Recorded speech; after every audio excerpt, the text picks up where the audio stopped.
ಅಪ್ಪ ಗೋವಿಂದ. ಇದ್ದಾರೆ 5ನೇ ಮೇಳದಲ್ಲಿ. ಹೌದಾ? ಯಾರ್ದು? ನಿನ್ನಪ್ಪನ? ಅಂತ ಅಪ್ಪನಿಗೆ ಇಂಥ ಮಗಳು? ಆ ಗೋವಿಂದ ಬೇರೆ, ನನ್ನ ಗೋವಿಂದ ಬೇರೆ. ಮತ್ತೆ ಗೋವಿಂದ ಅಂತ ಹೇಳ್ತೀನಿ? ಹಾಗಲ್ಲ, ನನ್ನ ಅಪ್ಪ ನಾನು ಹುಟ್ಟುವ ಮೊದಲೇ ಆ ಗೋವಿಂದನ ಪಾದವನ್ನು ಸೇರಿಕೊಂಡಿದ್ದರೆ ಇದು ಹಾಗೆ ಹಾಗೆ. ಅಮ್ಮ ಅಮ್ಮ ಅಮ್ಮ ಅಮ್ಮ ಉಮ್ಮ. ಮೊದಲೆಲ್ಲ ಈ ಕಡೆಯಿಂದ ಆ ಕಡೆಗೆ ಹೋಗ್ತಾ ಇತ್ತು, ಈಗ ಆ ಕಡೆಯಿಂದಲೂ ಬರ್ಲಿಕ್ಕೆ ಪ್ರಾರಂಭ. ಎಲ್ಲಿಂದ? ಮತ್ತೆ ಉಮ್ಮ ಅಂತ ಹೇಳ್ತೀವಿ. ಉಮ್ಮ ಅಂದ್ರೆ ಎಂತದ್ದು? ಯಾರಿಗೆ ಗೊತ್ತು? ಅಮ್ಮ ಉಮ್ಮ ಅಂದ್ರೆ ಅಮ್ಮ ಯಾರು ಅಂತ ಹೇಳಿ ಗೊತ್ತಿಲ್ಲ. ಗೊತ್ತಿಲ್ಲ. ಅಪ್ಪ ಅಮ್ಮ ಯಾರು ಅಂತ ಗೊತ್ತಿಲ್ಲ ಅಂತ ಹೇಳ್ತಿ? ನಿನ್ನ ದೇಹದಲ್ಲಿ ಉಂಟು ಒಡವೆ ವಸ್ತ್ರ ಮಾರಾಟ ಮಾಡಿದ್ರೆ ಒಂದು ದೇವಸ್ಥಾನದ ಜಾತ್ರೆಯ ಖರ್ಚಿಗೆ ಸಾಕಾಗ್ತದೆ. ಇದು ಹೊಟ್ಟೆಗಿಚ್ಚ? ಉಂಟು ಉಂಟು. ಇದು ನನ್ನದ? ಮತ್ತೆ ಇದು 10 ಸಂವತ್ಸರ ಕೊಡುಗೆ. ನೀನು ಏನು ಎಲ್ಲ ಅವ್ರು ಕೊಡ್ತಾರಪ್ಪ. ಹೆಣ್ಮಕ್ಕಳಾಗಿ ಹುಟ್ಟಬೇಕು. ಯಾಕೆ? ಒಂದಿಷ್ಟು ಒಂದು ಹನಿ ದೇವರು ಸುರಿಸದೆ ಬೇಕಾದಷ್ಟು ಸಂಪಾದನೆ ಮಾಡುವುದು ಯಾರು? ಯಾರು ಹೇಳಿದ್ರು ಹಾಗೆ? ಮತ್ತೆ ಒಂದು ಏನು ಅವರು ಸುಮ್ಮನೆ ಕೊಡುವಿಲ್ಲ. ಅವರ ಮನೆಗೆ ಹೋಗಿ ಕೆಲಸ ಮಾಡಿದಕ್ಕಾಗಿ ವೇತನ ರೂಪಾಯಿದೆಲ್ಲ ಕೊಟ್ಟದ್ದು. ಒಳ್ಳೆ ಕೆಲಸ. ಹೌದಪ್ಪ, ಇದು ದೇಹ ದುಡಿದಂತಹ ದೇಹ, ಇದು ಗೊತ್ತಾಗುದಿಲ್ಲ. ಗೊತ್ತಾಗುತ್ತೆ. ಹಾಗಂತ ಹೇಳಿ ಅಷ್ಟೆಲ್ಲ ದುಡಿಸದೆ ಇಷ್ಟೆಲ್ಲ ಕೊಡ್ತಾರ? ತಲೆ ಕೊಡ್ಬೇಕು. ಇದು ನಾನು ಅನಾಥಳು ನಾನು. ಹಾಗಾಗಿ ನನ್ನ ಸಾಕಿ ಸಲಹಿದ್ದು ಈ ಊರಿನ ಸುಜನರು. ಸುಜನರ ಮಗಳ? ಸುಜನರಲ್ಲಿ ಎಂತದ್ದು? ಸು ಅಂದ್ರೆ ಎಂತದ್ದು? ಒಳ್ಳೆಯದು.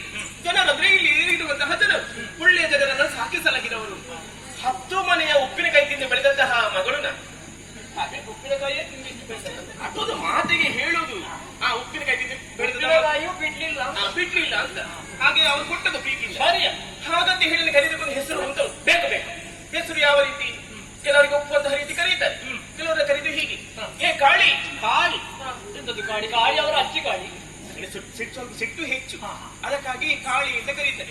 ಇನ್ನು ಕೆಲವರು ಕರೀದು ಭೈರವಿ ಅಂತ ಕರೀತಾರೆ. ಎಂತದ್ದು? ಆನಂದ ಭೈರವಿ. ನನಗೆ ರಾಗದಲ್ಲಿ ಸ್ವಲ್ಪ ಮೋಹ ಉಂಟು. ಆಮೇಲೆ ಚಂಡಿ ಅಂತ ಕರೀತಾರೆ.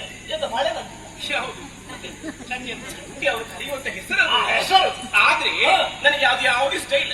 ನನಗೆ ಇಷ್ಟ ಇರುವುದ ಹೆಸರು ಇನ್ನೊಂದುಂಟು. ಎಲ್ಲರೂ ಪ್ರೀತಿಯಿಂದ ಕರೆಯುವ ಹೆಸರು ಮೋಹಿನಿ. ಮೋಹಿನಿ ಅಲ್ಲ, ಈ ಜಗನ್ಮೋಹಿನಿ, ಮನಮೋಹಿನಿ, ನನ್ನದಾದಂತಹ. ಹೌದೇ? ಈ ಕಾಲಕ್ಕೆ ತಿರುಗಟ್ಟಿಗೆ ಬರೋದಕ್ಕೆ ಬಲವಾದಂತಹ ಕಾರಣ ಉಂಟು. ನನಗೆ ಎಲ್ಲಿಂದ ಸರಿ ಊರು ಏನು ಗೊತ್ತಿಲ್ಲ, ಆದ್ರೆ ನಾನಿರದಂತಹ ಸ್ಥಳವೇ ಇಲ್ಲ. ಆಗಬೇಕು. ನಾನು ಹೋಗಿ ಇಷ್ಟು ಪ್ರಾಯ ಪ್ರಭುಗಳ ಬಳಿಕವಾಗಿ ಊರಿನವರ ಹೊರೆಯುವುದವರಿಗೆ ಅದಕ್ಕೆ ನನಗೆ ಇಷ್ಟ ಇಲ್ಲ.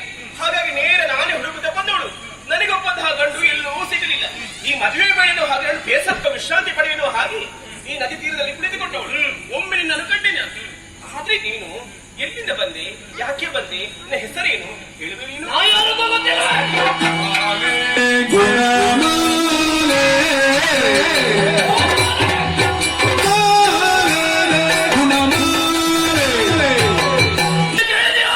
ಹೇಳಿದ್ದೇನೆ. ಅಲ್ಲಿ ಅರಸು ನೋರೇ ಅರುಣಾಸುರ. ಸತ್ತೇ ಹೋಗಿಗಾಚೆ. ಅದೇನು ನನ್ನ ಶಾದದ ಊಟ ಮಾಡಬೇಕು ಅಂತ ಅರ ಕೇಳಿದ್ದೆ ನೀನು? ಎಲ್ಲಿಯಾದ್ರೂ ಉಂಟ? ಮತ್ತೆ ನಾ ಸತ್ತೋದ್ರೆ ನಿನಗೇನೆ? ನನ್ನ ಬುದ್ಧಿಗೆ ಅದು ಬೈದುಕೊಂಡದ್ದು. ಯಾಕದು? ನಿನ್ನ ಬಗ್ಗೆ ಚೆನ್ನಾಗಿ ಕೇಳಿ ಬಲ್ಲಿ, ಆದ್ರೆ ಇದುವರೆಗೆ ನಾನು ಕಂಡವಳು ನಾನಲ್ಲ. ಮೊದಲ ಬಾರಿಗೆ ನಿನ್ನನ್ನು ಕಂಡೆ ಮನಸ್ಸಿಗೆ ಸಂತೋಷವಾಯ್ತು, ಹಾಗಾಗಿ ಬುದ್ಧಿಗೆ ಅದು ಬೈದುಕೊಂಡ. ಹಾಗೆ ಹಾಳಾಗಿ ಹೋಗು. ಯಾಕೆ ಹಾಳಾಗಿ ಹೋದ್ರೆ ಮತ್ತೆ ಒಳ್ಳೆದಾಗಿ ಕೊಡು. ಸತಿ ಹೇಗೆ ಹೋಯ್ತಲ್ಲ ಅರುಣಾಸುರ. ನಾನು ನಿನ್ನನ್ನು ಕಂಡಾಗ ನಾ ಮನಸ್ಸುತ್ತಿದ್ದೇನೆ, ಇನ್ನು ಹೆಚ್ಚು ಸುತ್ತಿ ಬೆಳೆಸಿ ಮಾತಾಡುವುದಿಲ್ಲ. ನಿನ್ನನ್ನು ಕಂಡಾಗ ಮದುವೆ ಆಗಬೇಕು ಅಂತ ಮನಸ್ಸಾಗಿದೆ. ಎಲ್ಲಿಗೆ ಬರುವುದು? ನನಗೊಂದು ಆಸೆ ಇತ್ತು, ಆಗುದಾದ್ರೆ ಇಂಥವನ್ನೇ ಮದುವೆ ಆಗಬೇಕು ಅಂತ. ಆಯ್ತಲ್ಲವಾ? ಆದರೆ ನಿನ್ನ ಹೆಸರನ್ನು ಕೇಳುವಾಗ ನನಗೆ ಅದು ಹಿಂದಿನ ಕಥೆ ನೆನಪಿಗೆ ಬರ್ತಾ ಉಂಟು. ಏನು ಕಥೆ? ಈ ಹಿಂದೆ ಶೋಡಿತಾಪುರದ ಶುಂಭದಲ್ಲಿ ನಿನ್ನಂತಹ ದಾನವ ಕದಂಬಾಗಾಂಧತೆ ಕಂಡಂತ ಹೆಣ್ಣನ್ನು ಮದುವೆ ಆಗಬೇಕೆನ್ನುವ ಹಾಗೆ ಆಸೆ ಪಟ್ಟದಂತೆ ಅನೇಕ ಮಂದಿಯನ್ನು ಕಳಿಸಿಕೊಟ್ಟದಂತೆ. ಆದ್ರೆ ಏನು ಮಾಡೋಣ, ಆ ಹೆಣ್ಣಿನಿಂದಾಗಿ ಹೋದರೆಲ್ಲ ಸತ್ತು ಹೋದ್ರಂತೆ. ಕೊನೆ ಕಾಲಕ್ಕೆ ಅವನೊಬ್ಬ ಮಂತ್ರಿತನಂತೆ, ಹೆಸರು ಅರುಣಾಸುರ ಎನ್ನುವ ಹಾಗೆ ಅವನನ್ನು ಕಳಿಸಿಕೊಟ್ಟದಂತೆ. ರಣರಂಗದಲ್ಲಿ ಆಕೆಯ ಘೋರ ಚಂಡಿಕೆ ರೂಪವನ್ನು ಕಂಡು ಅಲ್ಲಿಂದ ಓಡಿ ಹೋದನಂತೆ. ಆ ಅರುಣ ದೈತ್ಯ ನೀನೇ ಇರುವಂತಹ ಸಂಶಯ ನನಗೆ. ಹೌದೇ? ಇನ್ನಲ್ಲಿ ಒಂದು ಪ್ರಶ್ನೆ, ಅದು ಗಂಡತ ಹೆಣ್ಣು ನಿನ್ನ ಗಂಡ ಮುಂಭಾಗದಲ್ಲಿ ಬಂದಳು ಅಂತಾದ್ರೆ ಆಕೆಯ ಮನಸ್ಸೋ ದಂಡಿಸ್ತೋ?